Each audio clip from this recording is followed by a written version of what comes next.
I'm Mark, and to be honest, I never thought I'd end up here, sharing my life story with strangers online. But life has a way of throwing unexpected curveballs that leave you feeling lost. And here I am on my 50th birthday, just wrapping up a celebration that was meant to mark another year in what I believed was a quiet and comfortable existence. Instead, that night turned into a pivotal moment that changed everything. Let me backtrack a bit. My wife, Jennifer, and I have been married for 28 years. We started out as high school sweethearts, the type of couple everyone else looked at with envy, thinking we had it all figured out. For a long stretch, it genuinely felt that way. We have a 24-year-old daughter, Emily, who has been the brightest light in my life since the moment she was born.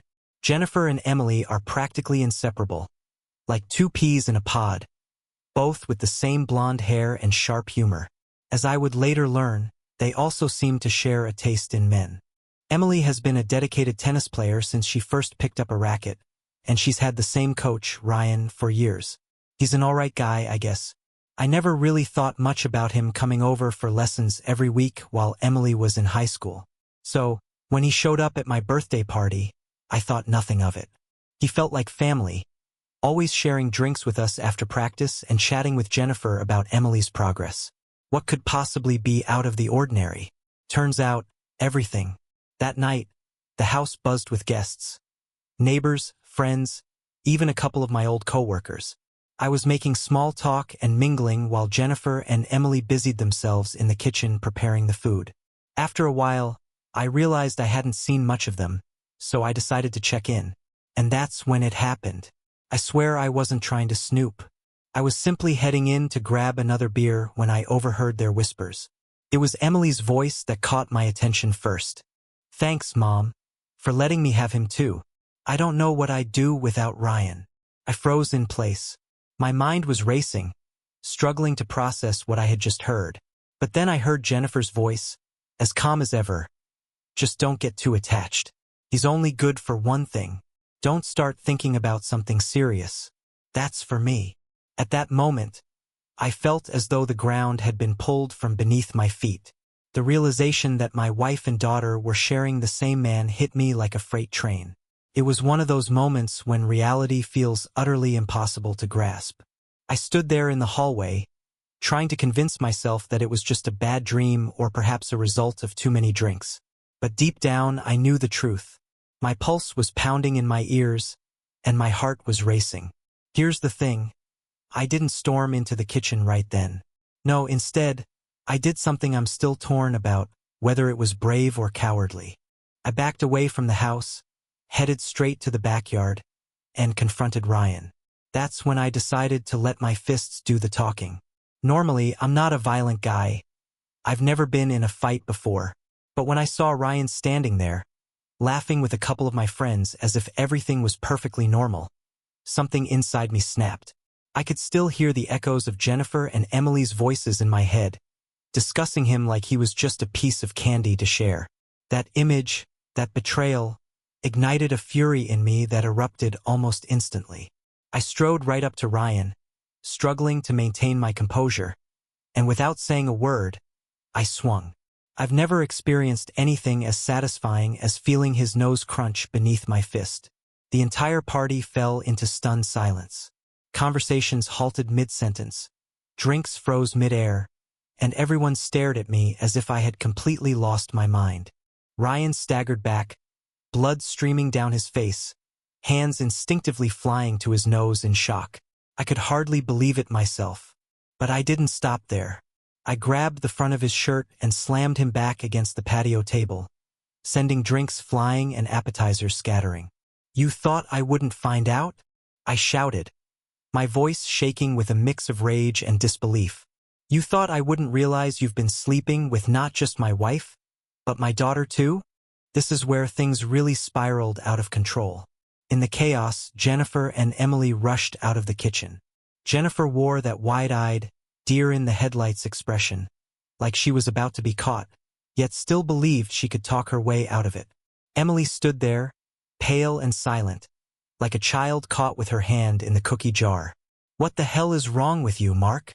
Jennifer screamed, rushing toward me, trying to pull me away from Ryan, But she didn't stand a chance. The guests had formed a circle around us, as if we were gladiators in some bizarre arena, watching the entire scene unfold.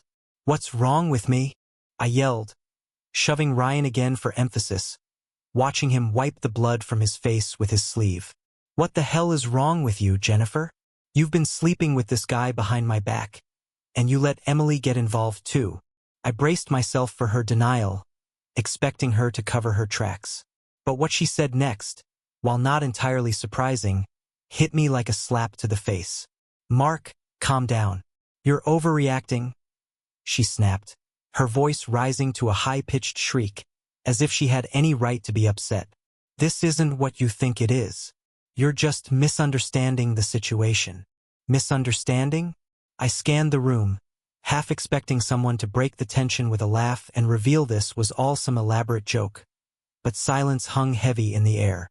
My gaze fell on Emily, who was rooted to the spot, caught in an awkward limbo of shame and defiance. With her arms tightly crossed, she exuded a mix of embarrassment and rebellion that made my blood boil. "And you?" I shot at her, jabbing a finger in her direction, my voice dropping to a menacing whisper. "You knew about this? You let it happen." She flinched at my words, but the silence lingered.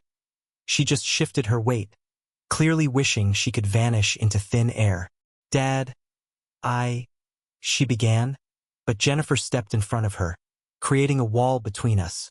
"Mark, please, you need to listen to me," Jennifer implored, her voice dripping with feigned concern. "This isn't what you think. Ryan has been an incredible help to Emily. You know how much pressure she's under with tennis, right? It's been tough for both of us, and Ryan has supported us through it." Incredible help? I could barely wrap my mind around her twisted justification. "Help? Is that really what you're calling it? You think I'm that naive, Jennifer? Don't start throwing insults, Mark," she shot back, her tone cutting through the air like a knife. "You act like you're some kind of saint. You've been emotionally absent for years, buried in work while this family crumbled around you. You've been blind to everything, and now you want to act like the victim? Spare me." I was taken aback, struggling to comprehend the sheer audacity of her words. She was the one betraying me with our daughter's tennis coach, yet somehow, she twisted it into my fault for not being present. "What about Emily?" I demanded, my voice trembling with outrage. "What's your excuse for dragging her into this mess?" Finally, Emily spoke, her voice barely above a whisper yet surprisingly firm. "It wasn't like that, Dad. Ryan's been helping me mentally and emotionally. Mom said it was fine." I didn't realize. I interrupted her, unable to endure any more of this absurdity. "Enough. Just stop." I turned away from them, my eyes sweeping across the guests who stood around, awkwardly sipping their drinks, pretending not to notice the complete implosion of my family. Ryan, still nursing his broken nose, attempted to interject again. "Mark, man. I shot him a glare that could melt ice. Get lost, Ryan. Now." He didn't hesitate. He stumbled toward the gate, his demeanor utterly defeated, blood dripping from his face. As I watched him leave, the weight of what was happening settled heavily on my chest. My wife and daughter both entangled with him. How had my life spiraled into this chaos? As Ryan slipped out the gate, clutching his nose, I turned back to face Jennifer and Emily. They stood together, but the divide between us felt insurmountable. Jennifer glared at me, arms crossed, as if I were the one guilty of treachery. Emily appeared fragile, her eyes darting around, filled with regret but lacking the words to defend herself. "Mark, can we talk about this inside?" Jennifer asked, her voice tense, clearly trying to regain control of the situation. She glanced at the guests, most pretending not to watch or whispering to one another, clearly captivated by our family's unraveling. I let out a bitter laugh, one that felt foreign to me. "You want to discuss this now? After everything that's just happened?" I shook my head in disbelief, unable to fathom her audacity. "No, Jennifer, we're well beyond the talking stage." She rolled her eyes, exasperation evident, treating me like I was the unreasonable one. Oh, grow up, Mark. This isn't the end of the world. We can handle this maturely. Stop making a scene. Making a scene? I fired back, my voice rising again. You had an affair with our daughter's coach. Our daughter. And you think I'm the one making a scene? You've completely lost your mind, Jennifer. By now, guests were filtering out, mumbling half-hearted excuses about early mornings or babysitters waiting. But I couldn't care less. Let them leave. Let everyone witness this catastrophe. I had no intention of hiding this shame to save face, and I certainly wasn't going to continue pretending to be the oblivious husband.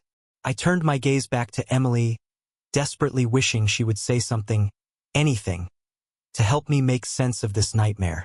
But she just stood there, cheeks flushed with humiliation, her eyes refusing to meet mine. So, this is it? I asked, my voice quieter now, still simmering with anger. You're both just going to stand there and act like this is normal? Like I'm the one overreacting? Jennifer sighed, her frustration boiling over as she tried to regain control of the situation. Mark, I didn't want it to come to this. Things between us have been off for ages. You're hardly ever around, always wrapped up in work. You haven't even noticed what's happening with Emily or the challenges she's facing. Ich zerrte her, incredulous. So that's your excuse? You cheated on me because I was trying to support this family? Because I wasn't focusing enough on Emily's tennis career. She dismissed my feelings with a wave of her hand, as if I were a child having a tantrum. You just don't get it. Ryan was there for us. Maybe we crossed a line, but this wasn't some planned affair. It just happened. I could hardly believe my ears. It just happened, Jennifer? Do you even hear yourself? You're admitting to sleeping with another man and dragging our daughter into it, and you think it's fine because it was an accident. Emily, who had been sitting in silence, finally found her voice, but it trembled as she spoke. Dad, it's not what you think. Mom didn't. I interrupted her with a raised hand. Stop right there, Emily. I don't want to hear any excuses. You're an adult. You knew exactly what you were doing. She flinched at my words, but I felt no compassion in that moment. Not after all I'd been through. I've sacrificed everything for this family, I said, my voice trembling with barely contained fury. Everything. And this is how you repay me. With the air thick with deceit and betrayal, Jennifer stepped forward, her voice shifting to a softer tone, as if she thought she could calm the storm brewing between us. Mark, please, we can figure this out. I care about you. Things just got complicated. We can go to counseling. We can fix this. That's when I completely lost control. Fix this, I shouted, my voice echoing across the now empty backyard, the sound ringing in the stillness. There's nothing to fix, Jennifer. You can't mend what's shattered. You had an affair and dragged our daughter into it. What on earth is wrong with you? She opened her mouth to protest, but I silenced her with a wave of my hand. You know what? I'm finished. I'm done with your lies, your manipulations. Everything. You and Emily need to gather your belongings and leave my house. For the first time, genuine shock washed over Jennifer's face.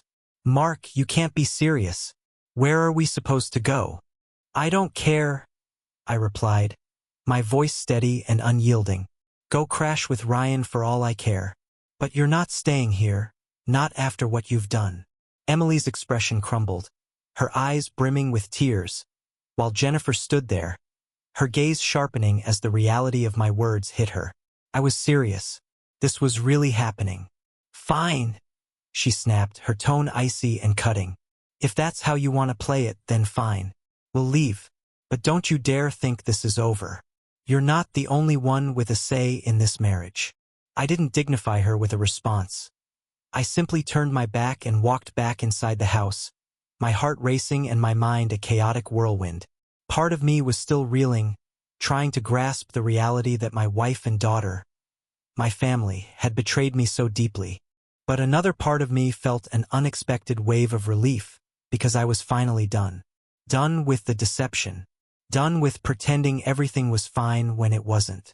I had no idea what lay ahead, but one thing was clear. I wouldn't let Jennifer control my life anymore. As I slammed the door behind me, the silence that followed was deafening. My heart hammered in my chest. My hands trembled. Yet beneath the rush of adrenaline, I felt something that resembled peace creeping in. This feeling was foreign to me. For years, I had lived beneath the weight of obligation. I toiled long hours, paid the bills, and did everything within my power to provide for my family. Meanwhile, what had Jennifer been up to? Lying to me? Cheating on me? And my daughter, my own daughter, was colluding in this madness. I had always thought that if something went wrong, it would stem from outside pressures.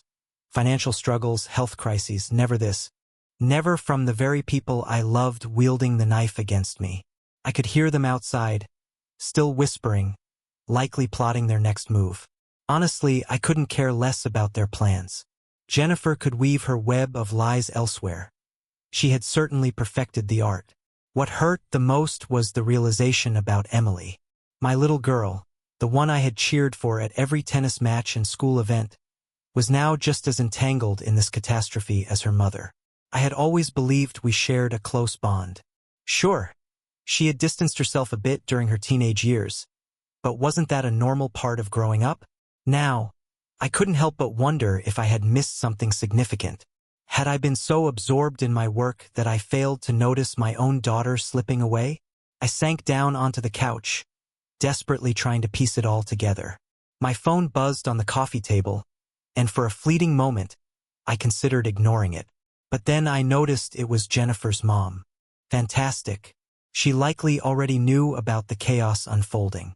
I picked up the phone and answered, steeling myself for whatever lecture or defense of her daughter was about to come. Mark. Her voice was soft, tinged with concern. I just spoke with Jennifer. What's happening? She says you threw them out. I sighed, rubbing my temples with my free hand. Yeah, I threw them out. They had it coming.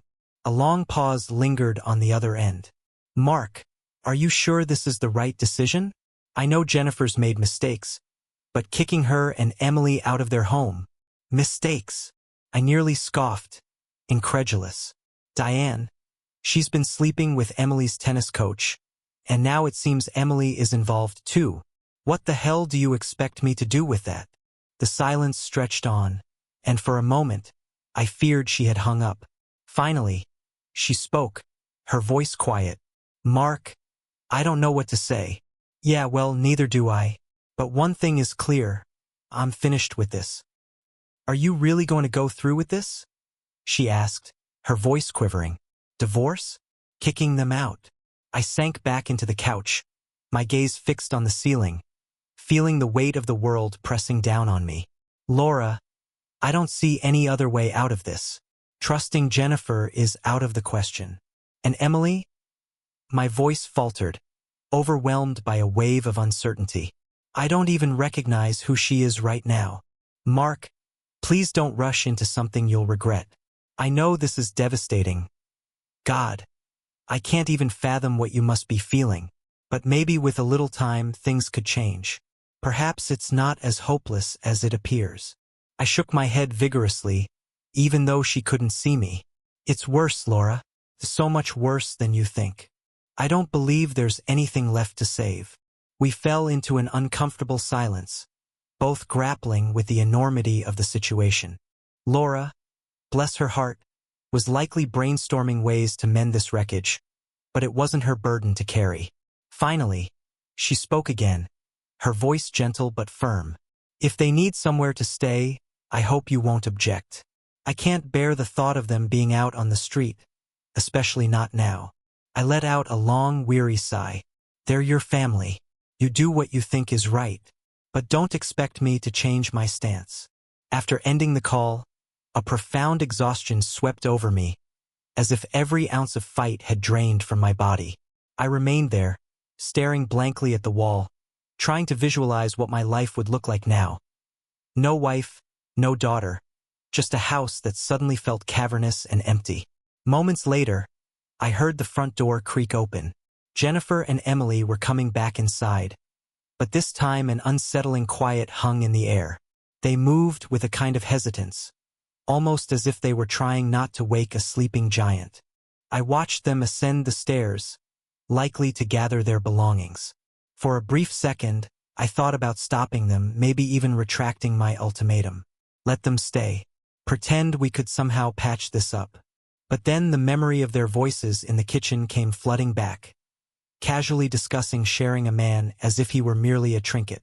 My anger flared anew, and I found myself striding toward the stairs.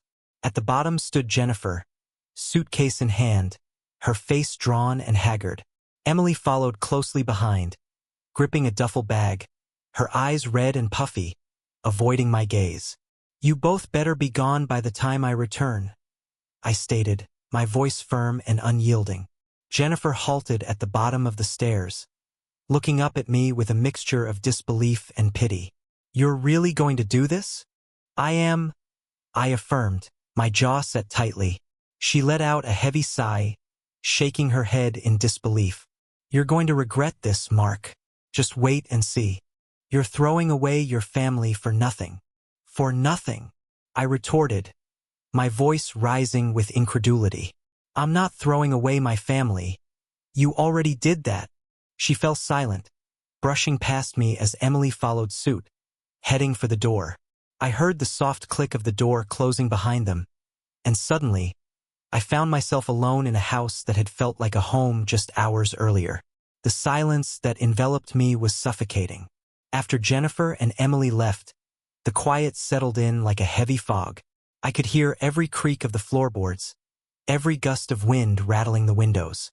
For a moment, I stood there, rooted to the spot, staring at the door, waiting for the reality of what had just occurred to sink in.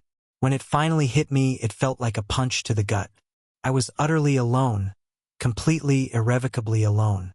My wife of 28 years was gone, and my daughter, my own flesh and blood, had walked out with her.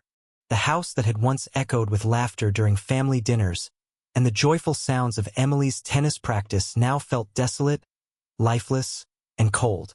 I tried to convince myself that this was the right decision, that I had made the only choice I could. I couldn't coexist under the same roof with two people who had betrayed me so deeply.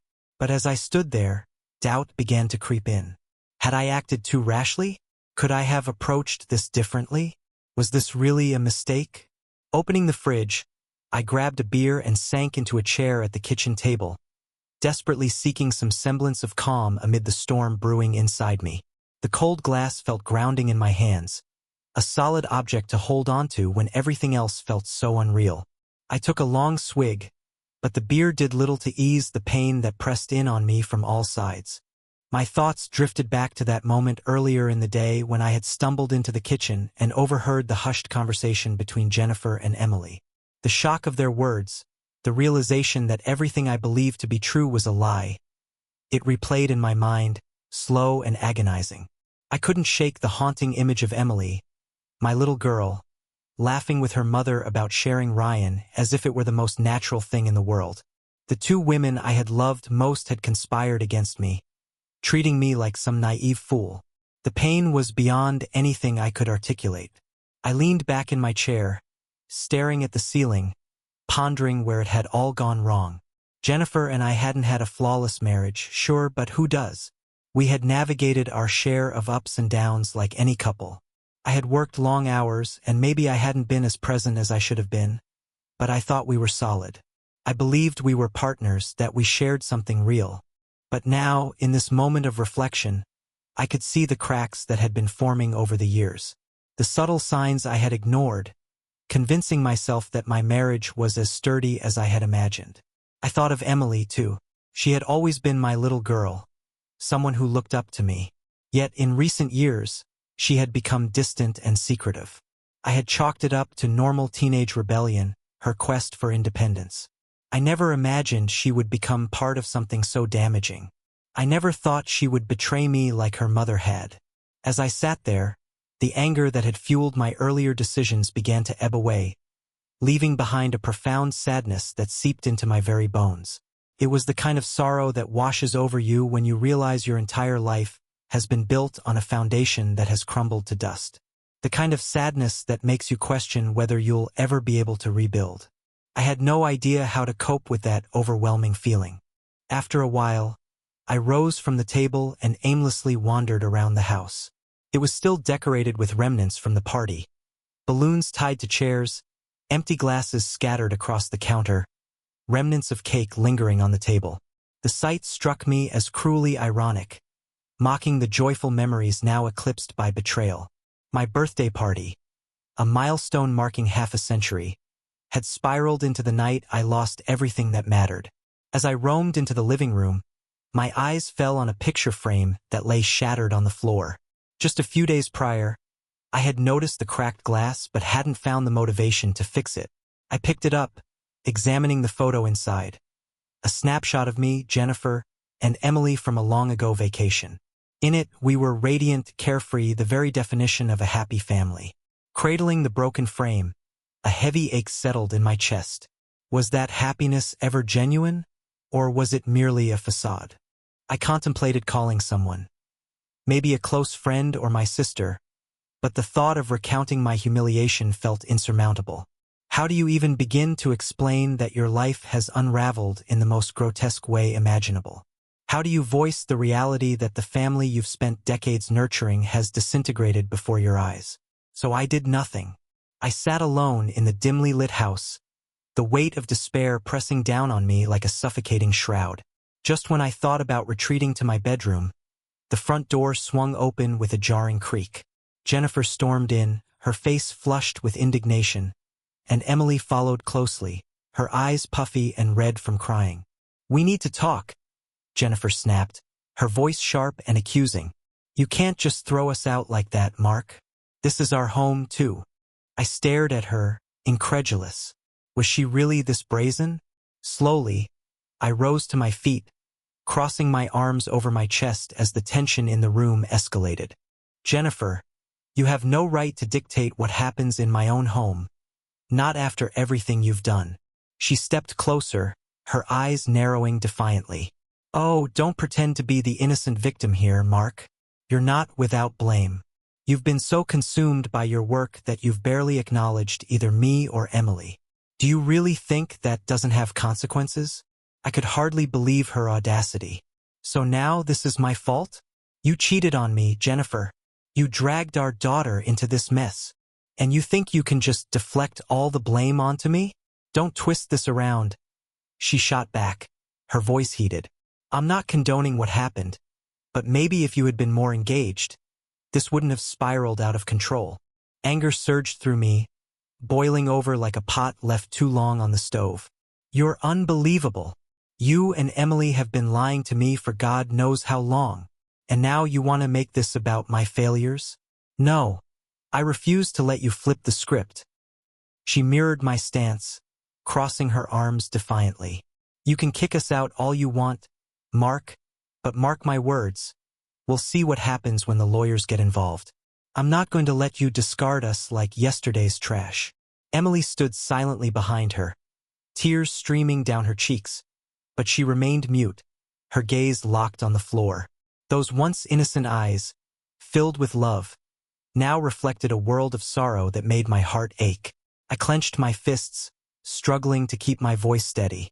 "Jennifer, get out. Both of you will face the fallout from this mess. But tonight, you're leaving my house." I thought she might protest, but instead, she turned sharply and stormed out, with Emily following closely behind. The door slammed shut, leaving me alone once more. But this time, a new feeling washed over me. Relief. As the door clicked shut, the house sank into a deeper silence. Yet this silence felt different, less oppressive, more liberating. Their absence seemed to have siphoned off some of the toxicity in the air. I sank back down at the kitchen table, staring at the half-empty beer bottle in front of me, an unexpected whirlpool of conflicting emotions swirling inside. Was I still angry? Absolutely. The betrayal felt like a blade buried deep in my chest, one that would leave a scar. But along with that anger was a surprising sensation. Relief. Not relief that my family had shattered, but relief that the facade was finally over. I no longer had to maintain the illusion that everything was fine. I didn't have to continue playing the role of the oblivious husband, blind to the treachery festering around me. It was all out in the open now, ugly and painful, but at least it was real. For the next few hours, I meandered aimlessly through the house, each room a reminder of the life I thought I had built. Pictures adorned the walls, tennis rackets leaned against the front door, and the faint scent of Jennifer's perfume still lingered in the air. But none of it felt tangible anymore.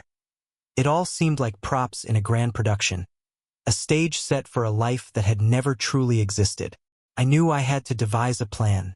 I couldn't remain passive, waiting for the next blow to strike.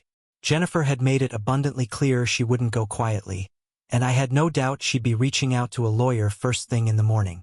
I needed to take control, to safeguard whatever fragments of my sanity remained. The first step was to call my lawyer. The thought of explaining everything filled me with dread, but I knew it was unavoidable. I dialed the number, and after a few rings, Laura, a no-nonsense attorney who had previously assisted me with real estate matters, picked up. "Mark," she greeted, her tone calm and professional. "What's going on? You sound tense." "Tense doesn't even begin to cover it," I replied, rubbing my temples, fighting back frustration. "I need to talk to you about something personal, serious. I'm going to need a divorce lawyer." Without missing a beat, Laura replied, "Okay, let's go through the details. What happened?" And so, I laid everything bare.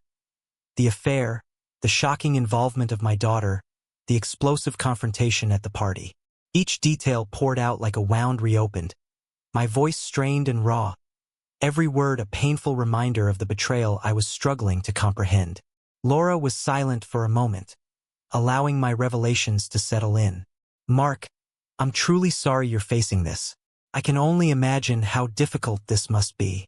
It's going to be a challenging road ahead, but we will navigate it together.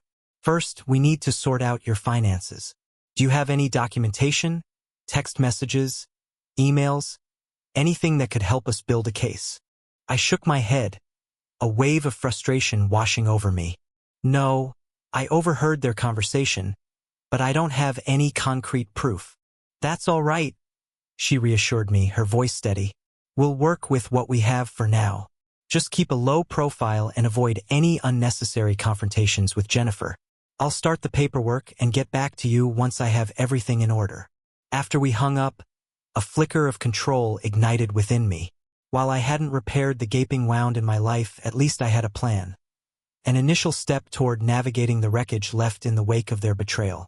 The following days blurred into one another, a monotonous cycle of solitude and contemplation.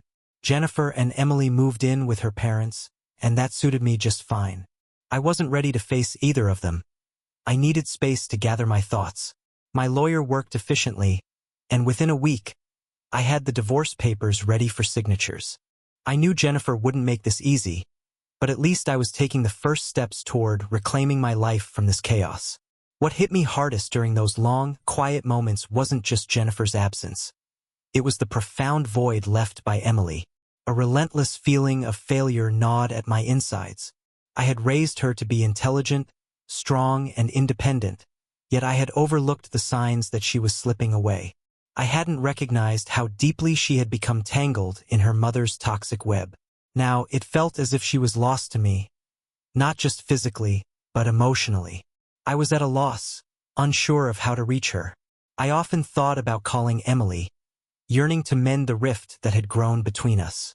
Yet every time I picked up my phone, I ultimately put it back down, the weight of hesitation anchoring me. I wasn't ready, and honestly, I doubted I ever would be. She had made her choice, and even though I understood she was likely being manipulated by Jennifer, it didn't soften the sting of her betrayal. Then, about 2 weeks after the party, a message from Emily popped up on my screen. "Dad, can we talk?" My heart sank at those words. I had dreaded this moment, knowing it was coming. I typed back quickly, "Sure, come over tomorrow." When the day arrived, she stood in the doorway, looking pale and apprehensive, clutching her purse like a lifeline. Guilt was etched across her features. "Dad," she began, her voice trembling. "I'm so sorry. I didn't mean for any of this to happen. Mom said it was okay, and I didn't know how to stop it once it started." With a heavy sigh, I gestured for her to take a seat. Emily, I love you, but I can't wrap my head around how you let this happen. You're an adult. You knew what you were doing. This isn't something you can brush aside as a mistake. Tears filled her eyes, and she struggled to find her words. I know, Dad. I messed up. I don't know why I went along with it. I didn't want to let Mom down. She insisted it would help me with tennis, and I believed her. I should have come to you. I should have told you everything. I leaned in, searching her eyes for a trace of the little girl I once knew. Emily, I would have moved mountains for you. You didn't need to turn to Ryan. You didn't have to let this happen. But you did, and now we're left with this wreckage. She wiped her tears, nodding slowly as she absorbed my words. I'm really sorry, Dad. I truly am. I sank back into my chair, running a hand through my hair, feeling the enormity of the situation crash down on me. I don't know where we go from here. I can't promise we can return to the way things were, but I do know this. You're my daughter, and I will always love you. We'll find a way through this, but it's going to take time. She nodded, sniffling as she processed my words. I understand. We sat in silence, the gravity of our conversation hanging heavily in the air. It wasn't the resolution I had hoped for, but it felt like a small step, maybe not forward, but a step nonetheless. Unlike Jennifer, who never offered an apology or attempted to take responsibility, Emily had bravely acknowledged her mistakes. The divorce dragged on longer than I had anticipated, but eventually, it was finalized. I retained the house while Jennifer moved in with Ryan. Not that it mattered. They could have each other. They were well suited for one another. As for me, I embarked on the arduous journey of rebuilding my life, piece by piece. It wasn't easy. Some days, the weight of everything still felt unbearable. Yet, amid the struggle, I discovered an unexpected sense of freedom in starting over, knowing that the worst was finally behind me. I wouldn't claim I emerged from this unscathed. The scars ran deep, and they would likely never fully heal. But through this ordeal, I unearthed invaluable lessons about myself, about my boundaries, my resilience, and a strength I never knew I possessed. If there's one piece of advice I could share with anyone reading this, it's this: trust your instincts. If something feels off, don't ignore it. Don't let someone else's lies dictate your reality. Because when the truth finally surfaces, it's often more painful than you imagined. But once you confront it, once you face those lies and reclaim control of your life, that's when the healing truly begins.